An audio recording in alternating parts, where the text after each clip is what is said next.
استثنا باب نمبر 9۔ ملک ملنے کا سبب اسرائیل کی راستی نہیں ہے۔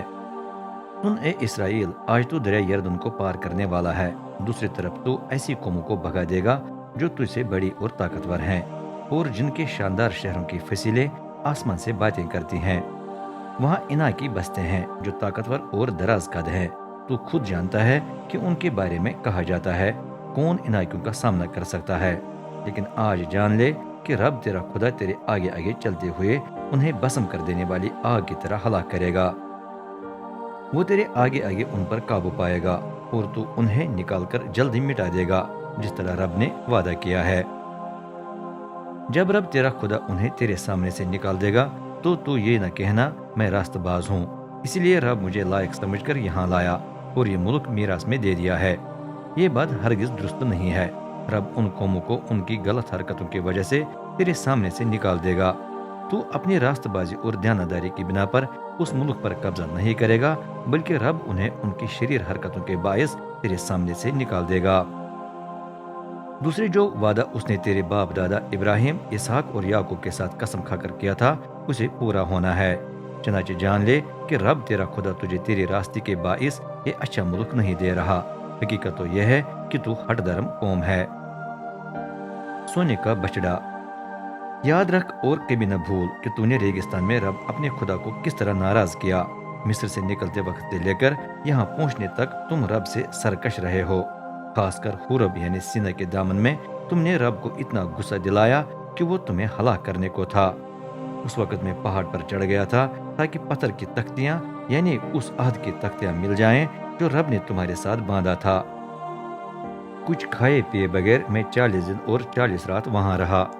جو کچھ رب نے آگ میں سے کہا تھا جب تم پہاڑ کے دامن میں جمع تھے، وہی کچھ اس نے اپنی انگلی سے دونوں تختیوں پر لکھ کر مجھے دیا۔ اس نے مجھ سے کہا، فوراً یہاں سے اتر جا، تیری قوم جسے تو مصر سے نکال آیا بگڑ گئی ہے۔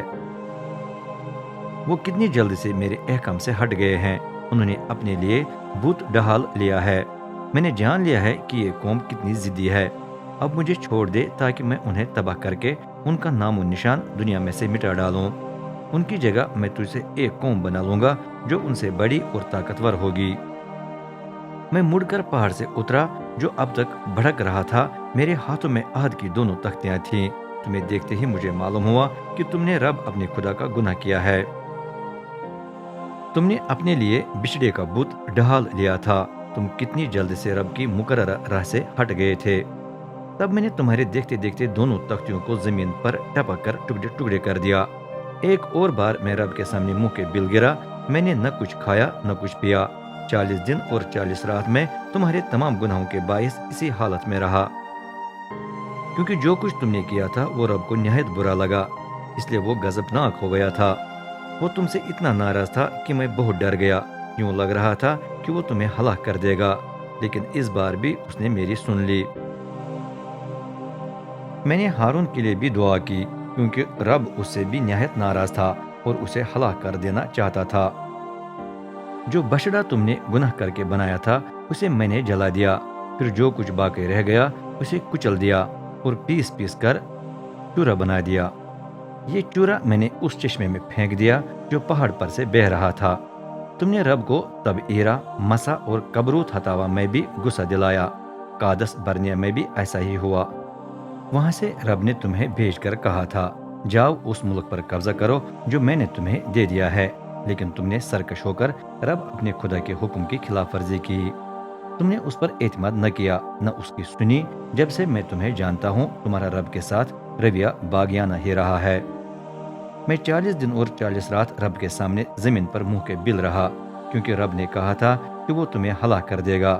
میں نے اس سے منت کر کے کہا، اے رب قادر مطلق، اپنی قوم کو تباہ نہ کر۔ وہ تو تیری ہی ملکیت ہے جسے تو نے فدیہ دے کر اپنی عظیم قدرت سے بچایا اور بڑے اختیار کے ساتھ مصر سے نکال لایا۔ اپنے خادموں ابراہیم، اسحاق اور یعقوب کو یاد کر اور اس قوم کی ضد، شریر حرکتوں اور گناہ پر توجہ نہ دے، ورنہ مصری کہیں گے رب انہیں اس ملک میں لانے کے قابل نہیں تھا جس کا وعدہ اس نے کیا تھا، بلکہ وہ ان سے نفرت کرتا تھا۔ ہاں، وہ انہیں ہلاک کرنے کے لیے ریگستان میں لے آیا۔